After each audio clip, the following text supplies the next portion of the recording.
Hey, Hi. Hi. how are Hi, you? I'm great. How are you guys?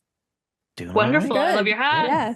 Yes, love that hat. It is fantastic. I think I got one in my bedroom on my mantelpiece with a I was place of trying to find honor. all my memorabilia and merch from the show.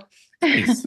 Nice, fantastic. Well, you should have a lot since your dad was working on it and then you worked on it and then your sister worked on it. So yeah. Family affair. Absolutely.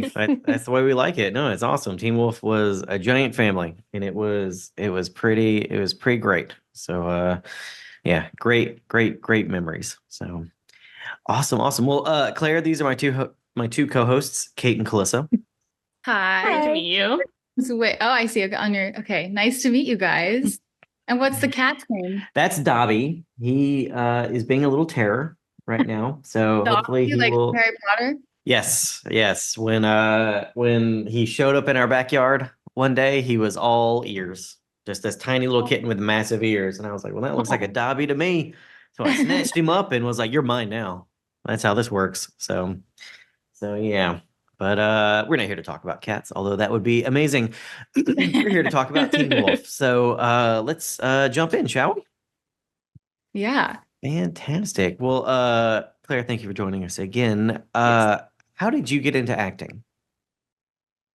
Well, acting, and I'm also a writer and a director, and I feel like acting and all of those passions of mine really started from a young age. I don't really remember a time not doing it or like the precursor steps. And I'm thinking back now to like our family home movies, and Mhm. from like when I was like 3, 4, 5, as soon as I could hold a camera, I was telling my younger sister like what to do, directing her. We would write little skits out, we would put on plays and like beg our parents to just sit and watch us put on a performance, and then those just kind of like kept building until we were doing school plays, and then auditioning at like repertoire companies and getting agents and making horror movies with our friends when they would come sleep over. And it was just really our passion. Like we were obsessed with doing that, and we just kind of did it and grew until working on Teen Wolf and making our own projects now.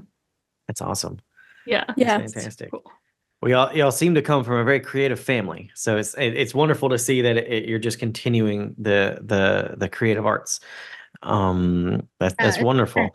I hope like a lot of my family members are in the film industry, which is really cool to all be obsessed with movies and yeah, be interested in what we're all working on.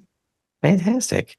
Well, how did that love of storytelling and filmmaking at an early age lead to Teen Wolf? So my dad, Tim Andrew, he was a director on the show, a Mhm. director producer, and I grew up on Teen Wolf. I was homeschooled as a kid so that we could travel around with our dad whenever he was on different projects. And so that meant that we moved to Atlanta, and we were there for season 1, and we were on set as much as we could be. It was really like I feel like we were there every day, and we would be there for night shoots. And it was back in 2011, the first season, I think, right? Mhm. Mhm. I was 14. So my sister and I, we were like actual teen wolves on, like it was our childhood, our adolescence. Like a lot of coming of age markers happened throughout the show for us.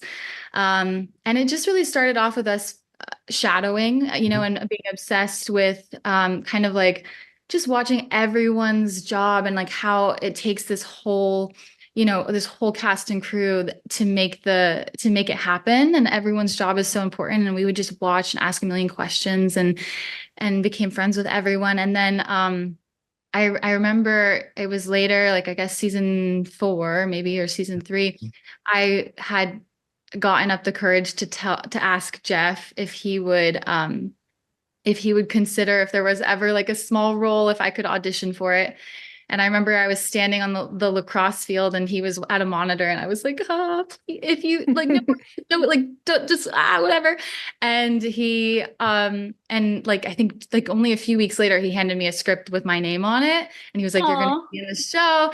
And it was That's just awesome. special, yeah. And I think that's one thing that when I think about Jeff too, I just think that he is the kind of person that is like a dream maker. Mhm. Like he wants to help people and change your stars, and he has. Teen Wolf and Jeff have changed so many people's stars, and I was lucky enough to, be one of them, and I'm so grateful. And yeah, it was a really fun time.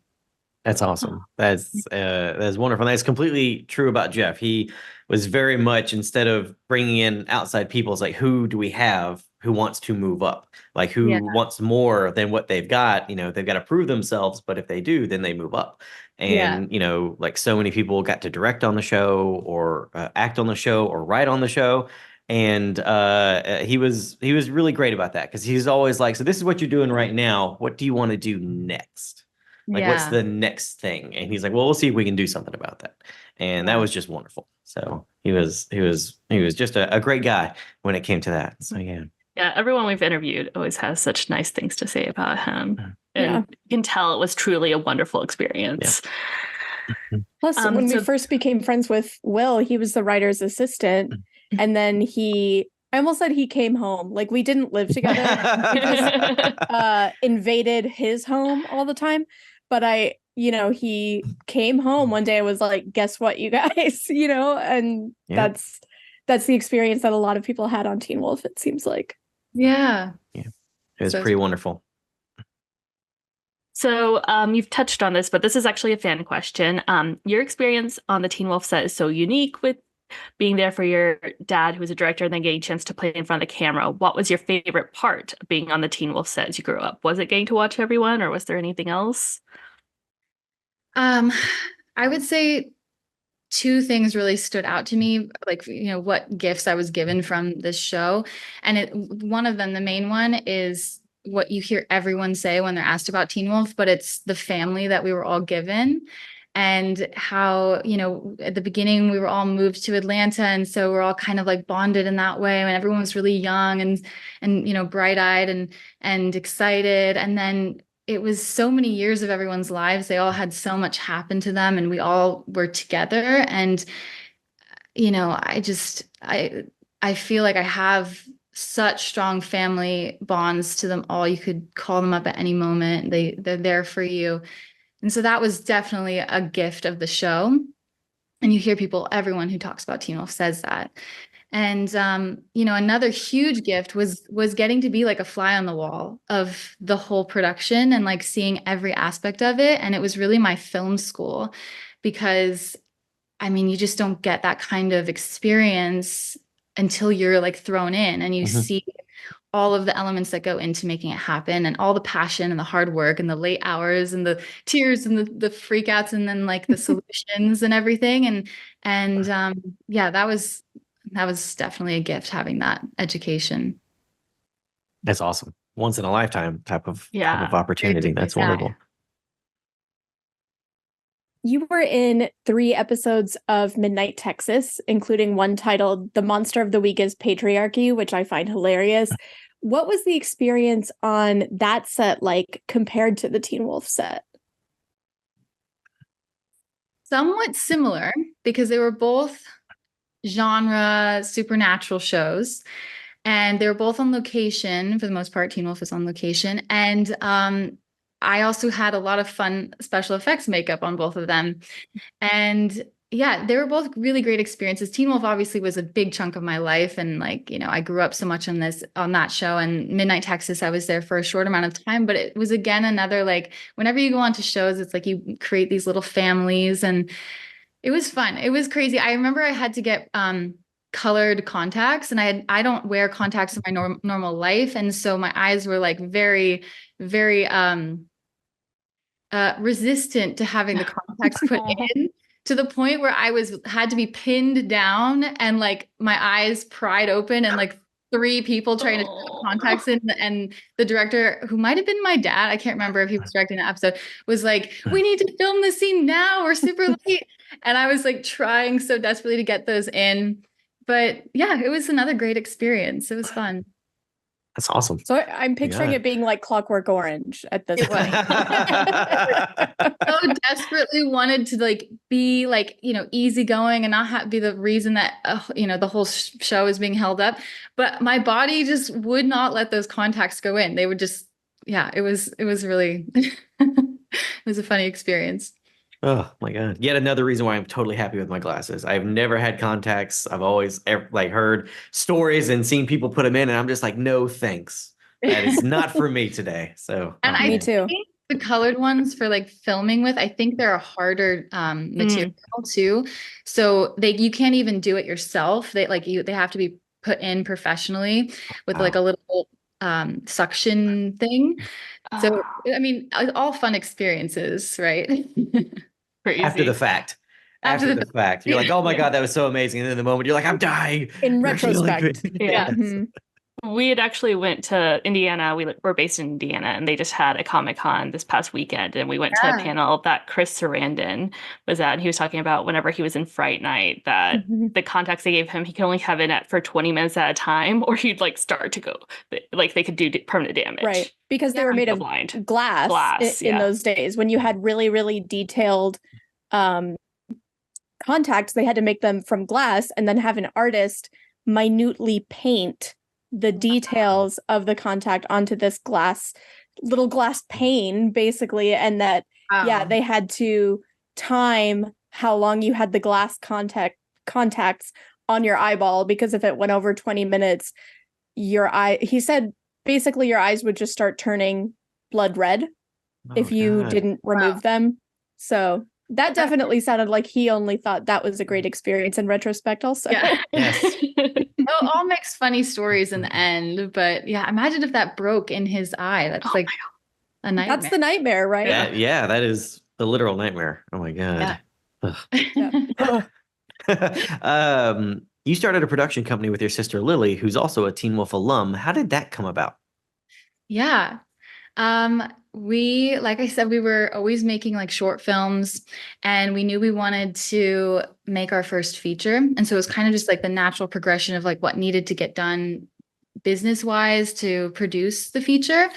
And yeah, and now we still make projects together. We are writing partners, and I'm really excited for future projects we're hoping to make soon. Wonderful. That's fantastic. That's awesome. Can't wait to Yes. see what you guys do. Yeah. Thank you. So how did you get into writing and directing? I know we talked about it a little bit, but we did focus a little bit more on the acting side of it and how that began with Teen Wolf. But what about writing and directing? How did those passions turn into an actual part of your career? I remember when I was 5, my sister was 2, and she was acting on a show my dad did called Son of the Beach, and she was playing Giant Baby. Oh my And God. it was like a spoofy episode, I think, where she was like being recorded. We filmed her on a green screen, and then it was like this giant baby was terrorizing the town or something.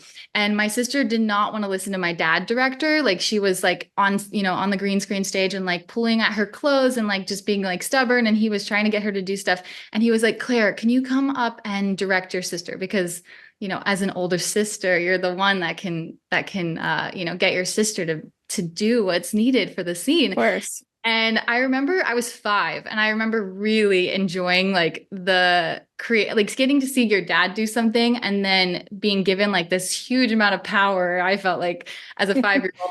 And I was like, oh, Lily, go stand over here and go do this, and now do this with your face. And I just loved it. And then I remember we would just shoot our own films constantly. Like we have such a library of like crazy, like stop motion movies, horror movies, Westerns, music videos, like just crazy stuff.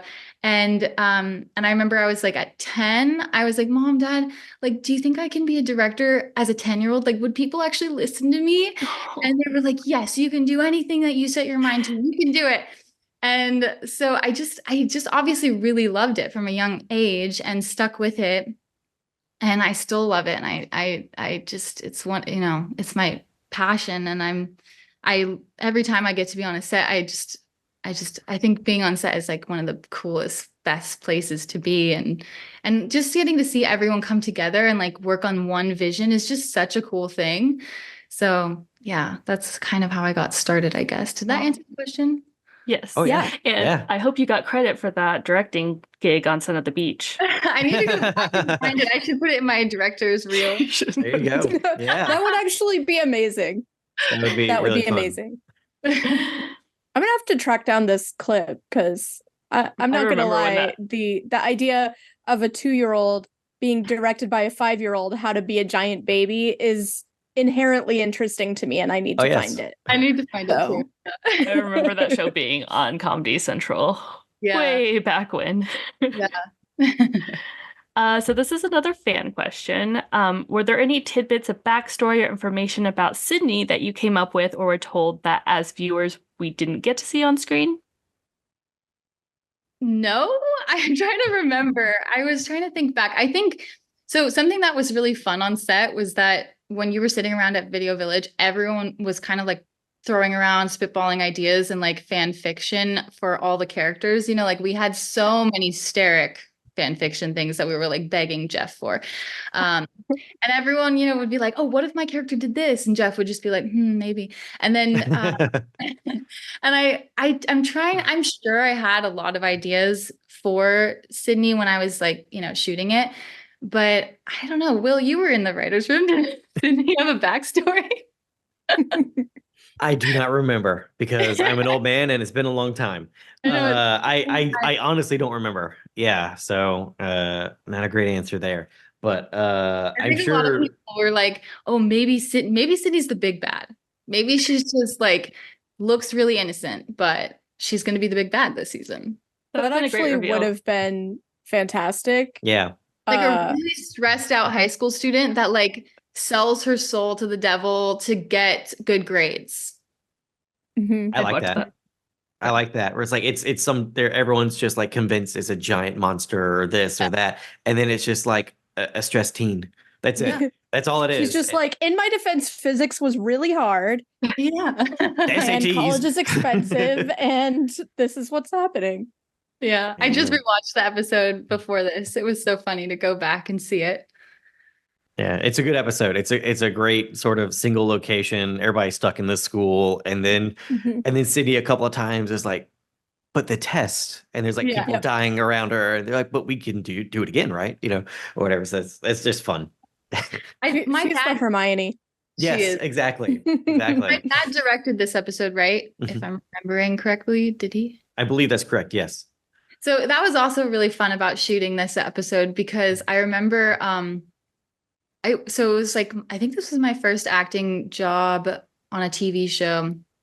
And I was getting to do it with my dad, which was really cool. And I was super nervous. And I drove to set with him that day. And I remember being really nervous in the car. And I was like running my lines with him. And he's like, "You're going to be great. You're going to be great." But in a British accent because he's British. And I was like, "Okay, will I be great? I don't know."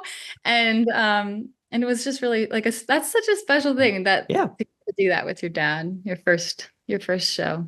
Yeah. No, that's wonderful. That's to have the familial connection for Yeah. a first time and all that. That's just wonderful. So it's just great.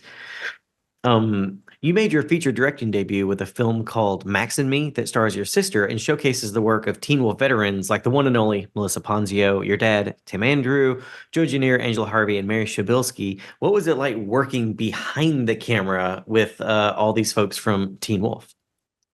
It was so fun. That whole process was so fun. I felt so supported and like just it was a dream come true to get to work with them. And I don't know, like I was so young on Teen Wolf that I kind of felt like I was just like this little kid that maybe couldn't be taken seriously, you know, and getting to do a movie with them where they were like so supportive and so like, yes, this is great. It just was like such a great experience and so kind of them to work on it with me.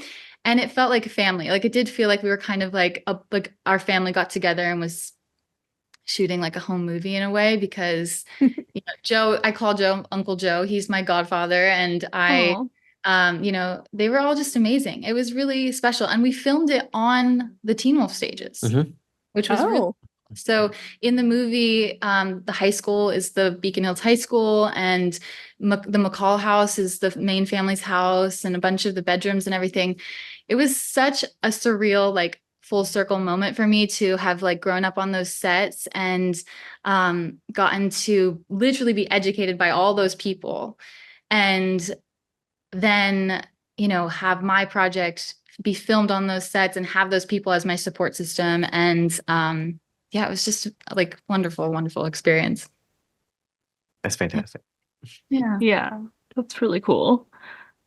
So you're also a very accomplished photographer, and in the show, your character takes a photo that plays an important part in the disappearance of Styles.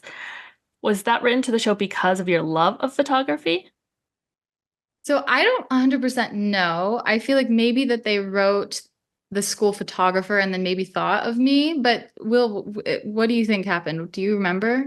Oh God. I don't remember that either. Because again, old man Swiss cheese brain. Been a long time. But I do remember because like whenever we like to have not much like with Jeff, bringing casting crew up, to other things. It's like when we have all these little things we want to have and all these little things we want to happen on the show with side characters. Like, well, who do we have? Who have we Yeah. already established? And then it's just like, well, let's bring them back. Let's not invent someone new. Let's bring them back. So I think that was probably the impetus. That's like, well, we already have Sydney. Let's just bring her back in and beef up her character a little bit more. So I feel like I'm sure. it was like the Easter egg character. Like she like pops up like throughout the whole show, and you're like, oh, there she is again. She's the Waldo. There it is. There Yes. I hope she got into college. I hope it was a good experience for her. I hope so too. Me too. That was a lot of stress. A lot of stress.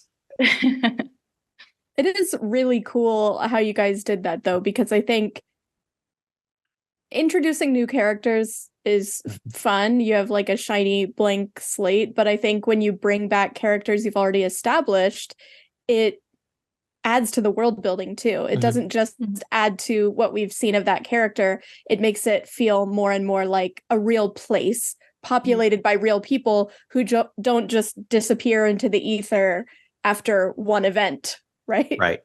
Yeah. Right. Absolutely. You and Lily are both credited for stunts in an episode of The Purge. How did that come about? So our dad directed on the show The Purge, and we went and shadowed with him. We were always like, anytime that I said earlier, I love film sets, and anytime we could shadow on a show, we would just jump at that opportunity. And we always gravitate towards the stunt department and become friends with them. And that usually leads to them, saying, oh, let's throw you in. And, we just have a gung-ho attitude. And we were like, sure. And they gave us a really quick demonstration on how to shoot like AK-47s with blanks. And we were in this really cool like boatyard in New Orleans. And we were shooting it was an all-nighter shoot. And we were doing these like crazy epic battle sequences with like real professional stunt performers, and then us kind of like thrown into the mix and just trying to not mess everyone else up and not get injured. And it's always such a fun experience. You really never know what you're going to get roped into, as like, if you're a yes person, that's a crazy story comes out of it. Yeah. But I just did more stunts recently on a different show my dad's working on. And it was another one of those experiences, was just visiting. And then the stunt department was like, hey, we're going to throw you into stunt driving. Oh, wow. Oh, wow. It was driving really crazy little cars around Hawaii. And all of the other stunt drivers were like professional stunt drivers, like a Daytona driver and like Nick Cage's stunt person, and like all these like really good stunt people. And then me and my sister as like little idiots, like, You guys are so brave. I am not a Yes. yes person. I am a no. I'm too Oh, no, scared. thanks. no thanks. Thanks, but no thanks. Well, hey, I guess when you're a yes person, the sky's the limit. So it's totally awesome. And you're right. You always get great stories out of it. So worth it. If you could be part of any TV show, past or present, what would it be? Okay, And this so could be capacity. yeah, I would love to have worked on Peaky Blinders. I love Taylor Sheridan's like whole world. I love Yellowstone and 1883. I think those would have been really fun to work on. But I think like if I had to pick one, maybe Buffy, which Nice. Buffy is like like was so influential to everyone on Teen Wolf. And that show is like, I constantly rewatch that show and it's so good. Yeah, Nice. when we were talking about characters popping up, I actually was thinking about Buffy and Jonathan and how he goes on to play such a larger role later on. Yeah. Did you hear Yeah. that, Will, about it being influential? He's Oh never yeah, watched it. I'm a huge Buffy the Vampire Slayer Hunter Killer fan. So it's amazing. It's Aspiring. Jonathan's my favorite character. So You're he did so aspiring, much. I'm an aspiring fan of the show. So yeah. this man. So you shared some fun experiences from working on Teen Wolf and just being on the set. Do you have any other fun stories from the Teen Wolf set that you'd like to share? So many. I mean, the whole process was fun, and there were always like late night shenanigans and because we were so young, my sister and I, Tyler and Dylan really became like the older brother roles for us and still feel like that. And there was so much like goofiness and delirium that would happen when you're, it's 3 a.m. and you're in the woods. And I'm trying to think of specifics though for you. So I think we one time made a music video, which I don't know where it ended up. If I could find it for you guys, I would, or if I do, I'll send it to you. But it was a music video, I think, to the song Happy. And it was like all different clips of different groups of actors doing the dance and the song to Happy. And we even had like either the Berserkers or the Oni like in a line with Can. Oh And- wow. Oh my God. that People were on sounds the set. incredible. Yeah, and so those were fun moments. Like we would make little movies on set. Like if you weren't going to be in the next few scenes, or like I remember like with Sprayberry or with like just whoever was around, we would just like go off into the set and like film something or a music video. Oh, I remember actually that just jogged my memory. My dad, we filmed obviously Russell McKay is an amazing director and has done awesome music videos. And we recreated one of his music videos. And I can't remember which one it was, but it was like my dad and Russell in the sheriff's department, like standing on the tables and like, so it's just crazy. Oh my God. Crazy moments. Like one time my sister and I made Valentines for the whole cast and crew on Valentine's Day. And Oh, Aw. that's so cute. yeah. Oh, I also love that. because I was homeschooled and I like didn't have a classical high school experience, something that was really sweet was that when the show ended, my sister and I got Beacon Hills High diplomas and it was signed by Jeff, Russell, Joe, and my dad as like That's awesome. principals. I love that. Yeah. That's super cute. That's wonderful. That's so wonderful. I never knew that. That's awesome. So, this wasn't one of our original questions, but outside of the hat and the diploma, were there any other souvenirs you got to keep that you just love? Or Anything like chose to that? keep. Or chose to Yes. keep? Actually, what we got to keep a lot of? So there was always things like you would get at the end of the season, they would like give out wardrobe and they would give out like set deck and then at the ends of seasons, everyone gives each other gifts. So you would get like, hats like this. This was from Laurent's Catering Yep. and you would get like, we have Epic from the special effects department. Like we have like the Berserker statues Mhm. and like Oh, that's killer. yeah, like really cool, like epic keepsakes that I love.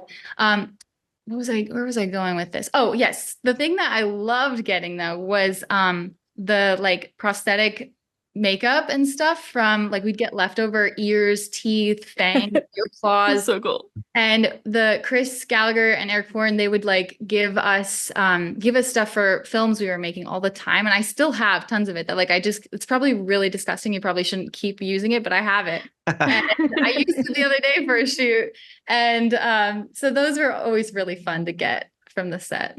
That's Oh, yeah. awesome. Yeah, I Mhm. definitely I would imagine wanting to make your own films and everything, just practicing with those. Yeah, it was really fun. Were there any actors or characters on Teen Wolf that you wish you'd had more screen time with? Well, all of them, but like monsters would be cool, like getting chased by like berserkers or like a Nagitsune trippy scene. I Yeah. also think like Malia and Sydney would have been a funny duo because yeah. Malia's like so dry and like abrupt, and Sydney is like so like nervous and like sweet, and like they would be like really awkward together, I think. But yeah. That would have been great.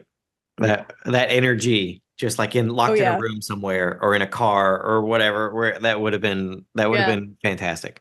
And like Malia not I feel giving like a fuck Malia would about have the said, situation, but like Sydney Exactly. really caring like about the outcome. Right. "Oh yeah, Yeah. oh yeah." That'd be great.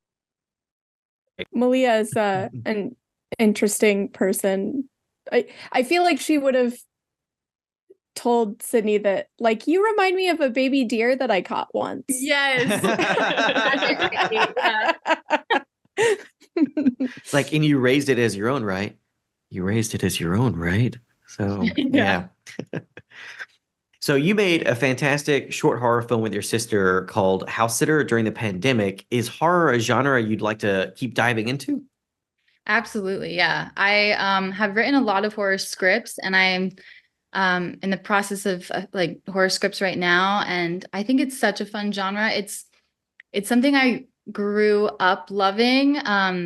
Not necessarily like when I was a kid, I wasn't watching the slashers at that age. I was always watching Hitchcock movies like Psycho and The Birds, and sort of those classic horror movies that had like Hays Code, where you couldn't even see blood and you couldn't see like too much like anything scary really, but they managed to be really scary. So that was kind of like a building block in my education, like, you know, just loving those classics. And then I went into like slashers and murder mysteries. Like I love Agatha Christie and stuff. So I would say my favorite type of genre of horror is like has like a layer of a mystery to it as well. But yeah, I hope I'm making a horror movie in the next few months. That would be Oh, that'd be awesome. dream. Yeah. We love to see female writers and directors in Oh horror. yeah. We do. In any genre, but especially Any horror is our genre. favorite. Yeah. It's Horror is really- the best genre. It's just the best genre for telling stories. So It's fun. Yeah. It's cool seeing people like put in situations, like put to the test, or like seeing them in like you see someone who like doesn't do well in normal society. I always think about this with like The Walking Dead, and then they do really well, you know, in apocalyptic situations, like Yeah. they shine. So I like that sort of, you can also play with that, that psychological aspect to it. Yeah, that's fun. yeah, it's very cool. You gonna mention the Hays Code thing, Calissa? Oh, you know I want to, don't you? Fun fact, there. our English teacher was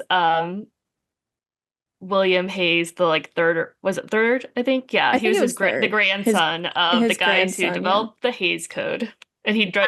tell stories about being like neighbors with like Debbie Reynolds at one point, and then Oh wow. Pen pals Like- with Katharine Hepburn, just like yeah, growing up, because his grandfather decided what could and couldn't Yeah. be in American movies for decades. Yeah. So was your teacher a prude too? oh, no, he was great. Yeah, not really. No. We read Lolita in Yeah. class, and he was like this. He retired now, but he Yeah. keeps a farm and has a bunch of rescue animals and stuff. Oh, He was a really cool guy. I like Yeah. him a lot. Awesome. And It was Yeah. a great not afraid. class, I thought. Yeah. But yeah, it was just interesting because I mean, as high schoolers, we didn't really know that much about it. But then it was like, as we got older and learned more about the history of Hollywood, it was like, oh, that's him. Yeah. That's his family. So yeah. That's cool. Do you have a favorite horror film? Definitely have a soft spot for Psycho and The Birds. I also love like Invasion of the Body Snatchers and Alien and Aliens, which I know there's like action horror, sci-fi. And then yeah, like all of the classics like Scream and Halloween and Friday the 13th, and then I'm really loving like all of the horror movies that are coming out now. I just saw Immaculate, obviously Oh there's, yeah. like, Aster, and like it's just really fun. Like I feel like people are very experimental and I don't know, they're just fun. It's a fun genre. Oh yeah, best genre. It definitely is. I just saw Immaculate yesterday. It was fantastic. I thought Yeah, I thought it was really just great. It was Really, I still fun. need to. So outside of your dad and maybe Hitchcock, who are some writers and directors that inspire you? I definitely would say Jeff, and I'm not just saying that because we're on a Teen Wolf podcast.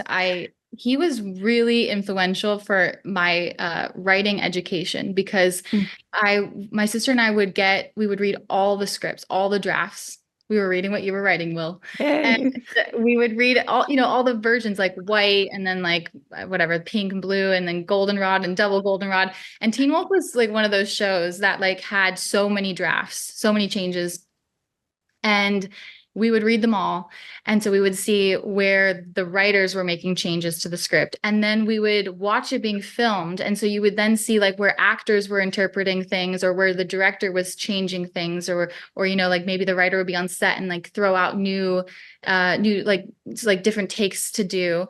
And then we would watch the cuts, the edits, and then we would watch the final thing. And that whole process was like just so educational to see it broken down, to see where changes were made, why choices were made. And yeah, and we did that throughout the whole show. And it was so Jeff, absolutely so influential. Like he's part of like my building blocks of like style and my, everything that, yeah, like my film school. So can't not say Jeff for sure.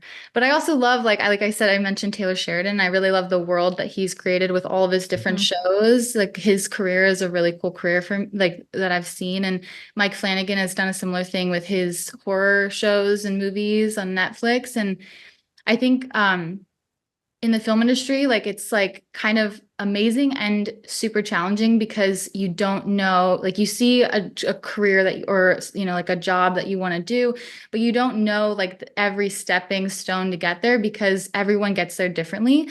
And so a thing I love to do is like people that inspire me, I go back and look through their IMDb or, their life and kind of like see what their map was to get to the career that I aspire to. So yeah, so like definitely Taylor Sheridan, Mike Flanagan, Jeff. I love the creator of Peaky Blinders, Stephen Knight, and I mean, inspired by so many people. That's awesome. Good answers. Yeah, all good choices. Who on the Teen Wolf set, cast or crew, would make the best alpha? Well, Jeff definitely was the alpha. Like he was the alpha of Teen Wolf. But I was trying to think of other characters that would have been like a cool like alpha in the show. And I think other people have probably said this, but Melissa Ponzio would have been she would have been like a healthy alpha. Oh yeah. She would have been the mom alpha, like everyone would have been taken care of and there would be no ego and she would just get things done. 100%. Alpha mom. Alpha mom. Yeah. I feel like by the end of this podcast, we should give her like a little trophy that says unofficial alpha because I feel like she's been picked the most. I think so. Yeah. We still need to go back through and like make figure it out and do a little list. Yeah. Because that's one of our go-to questions that we like to ask people. So yeah, we should go through and make a tally. I feel like Melissa Ponzio was really high. She's got to be up there. So this is another fan question. You got to see so many jobs being done on the set over the years, specifically directing and acting. If there was any other job in the industry you would want to do besides directing or acting, and I'm going to add writing in there since we have talked about that, what would it be? Would it be stunts? That would be real. I was just trying to think. I would definitely produce. I love producing. I think that's like so fun, the problem solving, and it's never like when people are asked like what a producer does, that's not like a clear cut answer. You just basically problem solve the whole time. But like being a stunt like performer or a stunt captain would be like really cool. Honestly, I just love movies and TV so much. I love being on set that I would do whatever job I could possibly do to just like be on set. Like, so yeah, anything and everything I'm game for. That's awesome. I love that. Yeah, that's great. If you could be any Teen Wolf creature, what would you be? I think being a ghostwriter and riding through the school would be really fun. Nice. Also a skinwalker. They looked awesome. They And They they did. did look awesome. episodes. And also like the classic season 1 extra hairy, extra prosthetic makeup werewolf would be really fun. Nice. How Nice. about you guys? What would you guys be? Oh, werewolf for sure. I do think it would be cool to be a banshee once you got it under control. Yeah. Like being able to do the scream thing and like send people flying, I feel like I would really enjoy. like Kitsune. I think I Oh, Ooh. yeah. Good one. Kitsune. Very good Oh, one. that's a fun one. Ever had any like prosthetic makeup done to you? I have. Yeah. I Yeah. have not. I Mm-mm. got duct taped to a beam once for a movie, but that was about as far as I got. Oh my And then- god, that's right. Yeah, and then this guy, the actor in the scene, once they were finished, he was like, "Here, I'll cut you down with this dull machete I was using." And I was like, "No, we'll wait to something better to Please come along with don't. that." But that one, I got to see some cool prosthetics. It was just like a local movie. It's on Hulu now though. Found. It's a horror movie. Yeah, but It yeah. was local to Bloomington, Indiana, but it ended up getting a little bit of like a cult following. Nice. Nice. Yeah. Very Yeah. cool. But yeah, there's some local guys. I'm sorry, go ahead. Sorry, do you guys have cameos in Teen Wolf? We do. Yes. I'm actually in the back of the picture where Styles disappears. So that's my fun thing. Wait, we were on set on the same day? Yeah. Yep. Wait, that's so funny at Tally High. That's Yep. really cool. That's right. It Hey, was do a you lot want of to fun. do you want to mention your cameo? You know what? First of all, I was there every day Calissa was. Second of all, Will just wants me to tell the story about being one of the times we were on the lacrosse field set. We were extras in the crowds. And I was on this as an active Teen Wolf fan. So I was really excited to be there. And we were kind of just waiting between shots and told to sit there and that we weren't going to be on camera. So people started leaving to get coffee and everything. But I wanted to be totally sure. So I asked, hey, we're for sure not going to be on camera, right? They said, no, we're not going to be including you guys in these shots. So if you need to go do anything, go do that. And I was like, well, I'm not going to go do anything. I'm going to sit here and watch them film the other scene that they're working on. So I'm just like sitting there watching. And it was a scene between Peter and Malia. Then the episode aired and I watched it, and you can see me behind them staring at them from the just bleachers. creeping on them. Yes. And I had asked multiple times, like, just to be totally clear, none of this area is in frame, correct? And they were like, right, none of the areas in frame. Go get coffee, go to the bathroom, do whatever you're going to do. So like nobody in the bleachers is pretending to watch a game, because we all were told we weren't in frame. So if you actually look in the background of that scene, it's there's a lot happening that's like not correct. One of those things is that there's this creeper just totally staring at this father-daughter conversation happening like a creep. So yeah. I don't remember which episode it was, but if you look behind them, you'll see someone who looks like this just yeah. I made a little video of it. I'll send it to you, Claire. It's Guys, I'm gonna hilarious. say there needs to be a gathering of all of these screenshots of all the cameos. How about you, Will? Though, were you in any episodes? A No. Hitchcock? Mm, No. no, I was busy in the writer's room. Yeah. Working. So yeah, but I did get to Visions and all the scripts we were reading. exactly. So yeah, but I did for my first episode that I wrote, I got to be on set every day. So and that was a luxury that not all the writers got. Jeff was very generous, and so that I that'll be my cameo. But you have had a cameo in something you worked on before. You played a zombie.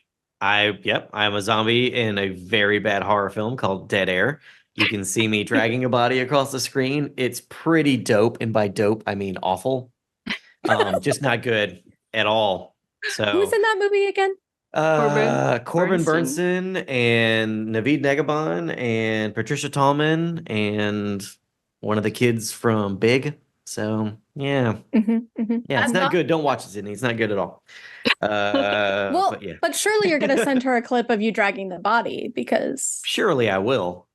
I'll attach it to the same email that your video's in. Yeah, Mhm. it's gonna be great. It's gonna be great. So, well, Sydney, are there any upcoming projects you can tell us Yeah, about? you called her Sydney. Oh, Sydney. Oh my God, Claire, are That's there? No, it's okay. Are there, That's Claire? how good you were. That is, yes, Claire. Are there any upcoming projects you can tell us about? Yeah, I just shot an action film that hasn't been released yet, but it was really fun to film. It was this very fight stunt heavy film in Hawaii, and it's about this young girl that gets herself kidnapped into a trafficking ring in order to find her sister and take the traffickers out from the inside. And it was Awesome. like Holy really shit. fun film. So that hasn't been released yet, but Sounds so cool. what else have I been doing? I just partnered with a production company, and they took on 4 of our scripts, and so those are like at the very beginning phase, and we're trying to get those produced. And I'm about to lock myself in my house and like draw the blinds and just write and work on pitches for the next month. So Awesome. Wow. Very cool. Yeah. That is Yeah, very I'm cool.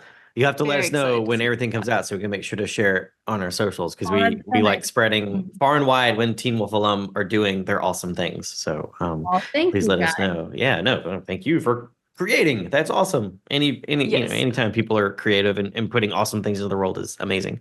So we always love to see it.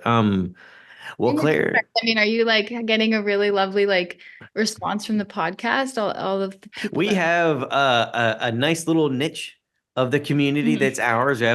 We have a little Patreon community as well, and we do like monthly watch parties and stuff. So we have our little section, and it's wonderful. It's nice. We've met some really lovely people. Yeah. Oh yeah, we've met some great people, and we have some patrons who have been with us like from the very beginning, and Mhm. who we're always talking to and sharing stuff with, and doing watch parties and stuff like that. So this has been a lot of fun. Calissa had a really Yeah. good idea years ago when she was like, "Hey, in a couple of months the show is turning 10. We should do a podcast." Isn't it cool how like you could be like, oh, movies and TV, they're just, they're just movies and TV. Like, what can they really be doing to the world? But they really can be so impactful and meaningful and create a community. And like all these people that still love Teen Wolf, or the resounding like voice that would come through when the show was airing was always like someone messaging Jeff and being like, that character saved my life, or that character was like my relationship with my parent, or whatever. And it's like, it can be just a show about werewolves and monsters and special effects makeup, and it can be really impactful, which is cool. Absolutely. Yeah. We've gotten messages from people from all over the world. Mhm. And one thing that was really interesting that I didn't realize till we started doing it was how much work people in certain countries had to put in to have access to the show at all. Wow. Because it wasn't airing in their country, and just hearing about, well, here's what I had to do to get my hands on it. We have gotten messages from people in a bunch of different languages. We've had watch parties where we had someone in England and someone in Russia. That's been really cool. Yeah. It's That's been awesome. fantastic. The one in Russia teaches English, and she uses Teen Wolf sometimes to help teach her class. Yep. Mhm. Wow. Yeah, she'll show clips and scenes to her students, and then they'll learn what she'll use that as the teaching tool, and it's awesome. It's great. That's awesome. I actually used to do that too when I was trying to do like Spanish or French, and I would watch the show because you hear like Dylan's voice in your Mhm. head, so you can kind of like, it helps, I think, when you're learning. Totally. That's Absolutely. a really good idea. Yeah. Absolutely. Very good idea.